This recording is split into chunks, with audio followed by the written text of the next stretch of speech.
ने कहा है कि 125 मुल्कों को हम लीड करने को तैयार है।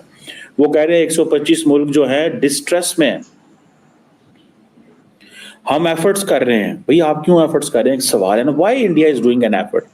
India wants a role global politics के अंदर, क्योंकि इंडिया इस वक्त जो है ग्लोबल साउथ का लीडर होने के साथ साउथ अफ्रीका का हेड बनने के बाद अब गल्फ कंट्री के अंदर बहुत ज्यादा जो है डोमिनेट होता हुआ दिखाई दे रहा है की तरफ। यानी पूरे साउथ एशिया में अगर हम देखें तो कोई एक मुल्क जो तरक्की करता हुआ हमें नज़र आ रहा है वो है इंडिया, और ऐसी तेज़ रफ्तारी से भाग रहा है कि लगता है कि यहाँ पे जो बाकी मुल्कों को फेस करना पड़ा है वो क्यों नहीं फेस करना पड़ा भारत को।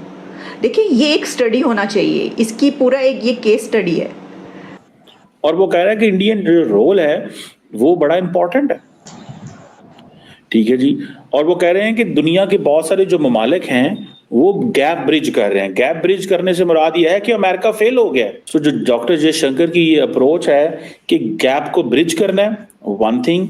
सेकंड थिंग ये है कि जी 125 ममालिक ग्लोबल साउथ के जो है वो डिस्ट्रेस में, मुश्किल में है, और हम कुछ करने की कोशिश कर रहे हैं रशिया यूक्रेन कॉन्फ्लिक्ट के अंदर,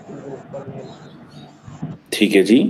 सो इसको डू नॉट इसको अंडर एस्टिमेट नहीं करना चाहिए। इंडिया अब सबकी माँ बनने वाला है। माँ बनने वाला है, सबकी मदर बनने वाला है इंडिया। देखिए हाँ। माँ जो होती है प्यार से समझाती है, हाँ। और इंडियन जो है वो प्यारे लोग हैं और प्यार से बात करते हैं। अब वो देखे ना, अब मुसलमानों के 6 मुल्क हाँ। इंडिया को अपना बड़ा बना रहे हैं, माँ को ला रहे हैं। हाँ। कि माँ हमारे सर पे बैठो तो हमारी कोई कदर होगी। जितनी इंडिया में माँ की इज्जत है, औरत की इज्जत है, इतना पाकिस्तान में नहीं है।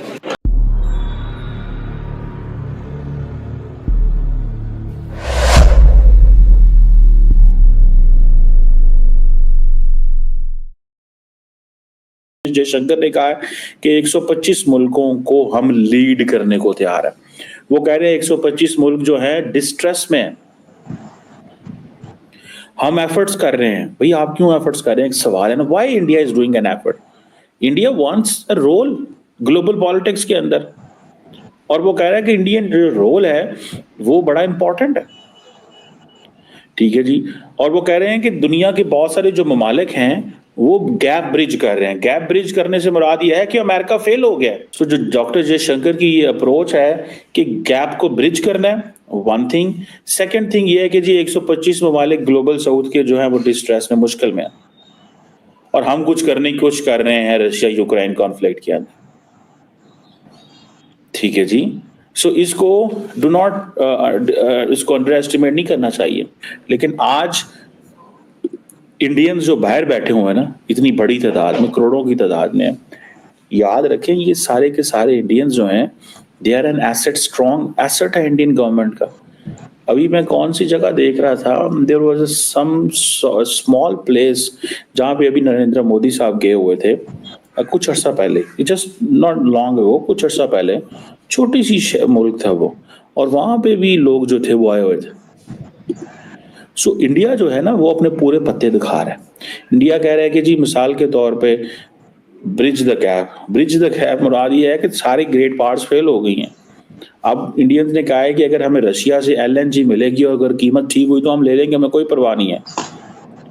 इंडिया तमाम दुनिया के साथ कोऑपरेट करने को तैयार है, रशिया के साथ एनर्जी पे कोऑपरेट करने को तैयार है, ठीक है ना जी। तो ये इसको इस तरह नहीं देखना चाहिए। और वो इंडियंस क्या कहते हैं, वो कहते हैं कि ये जो एनर्जी में इन्वेस्टमेंट है ना, ये नॉन आइडियोलॉजिकल है, नॉन पॉलिटिकल सिचुएशन है। मतलब ये वो कह रहे हैं कि don't grab us in an ideological batter और political batter. So investing in energy projects is non ideological and non political. So हम अपनी मर्जी करेंगे बिकॉज यू आर फेलिंग, आप नाकाम हो रहे हैं। अब देखें जब जयशंकर ये कह रहे हैं ना we need to bridge the gap, it means आप नाकाम हो गए हैं भाई साहब, फेल हो गए हैं आप नाकाम हो गए हैं, ठीक है जी। ये चीज उन्होंने जो है वो कही है कि आप बिल्कुल नाकाम हो गए हैं। तो जयशंकर साहब का जो एड्रेस है वो अभी उन्होंने इंडियन कम्युनिटी से भी किया है वहाँ पे, ठीक है, वो इसीलिए किया है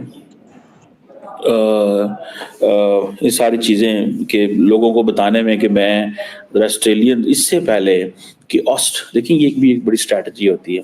the moment you meet the Australian government, before that you connect with the Indian diaspora, उससे क्या होगा, वहां पे उनको पता चल जाएगा भाई इतनी बड़ी तादाद में जो इंडियंस यहाँ बैठे हैं वो क्या कर रहे हैं। समझ रहे हैं बात को? सो ये आप ऑस्ट्रेलिया इंडियंस की पोजीशन चेक करें। और मैं थोड़ा जो स्टडी कर रहा हूँ कि एक तरफ वो कह रहे हैं हम तेल भी लेंगे, दूसरी तरफ वो अमेरिका को झाड़ पे ला रहे हैं कि भाई तुमने क्या किया है मुझे बताओ, what is your contribution in peace building Middle East में, what is your contribution in Iran Israel conflict के अंदर, क्या कंट्रीब्यूशन है आप लोगों, आपने साइड लेके 45,000 बंदा मरवा दिया। ये वो डॉक्टर शेख कह रहे हैं। और वो जो कह रहे हैं कि हम जो अब चाइना जो है वो लीडरशिप को की गैप को फिल कर रहा है, तो जो अमेरिका का फेलियर है हम उसको फिल कर रहे हैं। सिंपल सी बात है, अमेरिका के फेलियर को वो कह रहे हैं कि हम गैप ब्रिज करेंगे की तरफ। यानी पूरे साउथ एशिया में अगर हम देखें तो कोई एक मुल्क जो तरक्की करता हुआ हमें नजर आ रहा है वो है इंडिया, और ऐसी तेज रफ्तारी से भाग रहा है कि लगता है कि यहाँ पे जो बाकी मुल्कों को फेस करना पड़ा है वो क्यों नहीं फेस करना पड़ा भारत को। देखिए ये एक स्टडी होना चाहिए, इसकी पूरा एक ये केस स्टडी है। अगर कोई मुल्क इस रीजन का, चले हम दुनिया को नहीं कहते, हम कहते हैं कम से कम ये जो कंट्रीज़ हैं वो अगर ऊपर जाना चाहते हैं, तरक्की करना चाहते हैं और मुश्किल हालात से निकलना चाहते हैं, तो क्या उनको ये केस स्टडी नहीं करनी चाहिए कि पूरे साउथ एशिया में एक ही कंट्री है इस वक्त जो कमाल की तरक्की करता हुआ नज़र आ रही है, यानी दुनिया की 5th लार्जेस्ट इकोनॉमी भी बन गया, और जीडीपी ग्रोथ और ट्रेड की हम बात करें, हम एक्सपोर्ट्स की बात कर लें, इंपोर्ट्स की बात कर लें, मतलब किसी भी शोबे की तरक्की की बात कर लें, तो पूरी दुनिया में वो डिस्कस होता रहता है, लोग उसके ऊपर बात करते हुए नज़र आते हैं। पता चला हमें जनाब के दुनिया का जो दूसरा अमीर तरीन बंदा है वो भी वहाँ से बन गया। चलें ये तो मैं बिल्कुल एक आपको कुछ पॉइंट्स बता रही हूँ, लेकिन अगर आप इसकी तो बेस तो यही है ना कि उनकी इकॉनमी कहाँ पर है, वो कितना तरक्की कर गया है इंडिया, कैसे किया उसने इतनी तरक्की, उसके पास ऐसा कौन सा जादू का चिराग है, उन्होंने कौन सा मंत्र फूंका है, मतलब क्या मैजिक है उनके पास। ये हमें देखने की ज़रूरत है, हमें सोचने की ज़रूरत है कि क्या उनके पास है ऐसा कि जिसमें पूरे साउथ एशिया में अगर कोई एक कंट्री अपने पाँव पर खड़ा है, और सिर्फ पाँव पे नहीं खड़ा बल्कि वो तो भाग रहा है अपने पाँव पर, और आगे वो ये कह रहा है, वो ये क्लेम करता हुआ नज़र आ रहा है कि सुपर पावर उसने बनना है।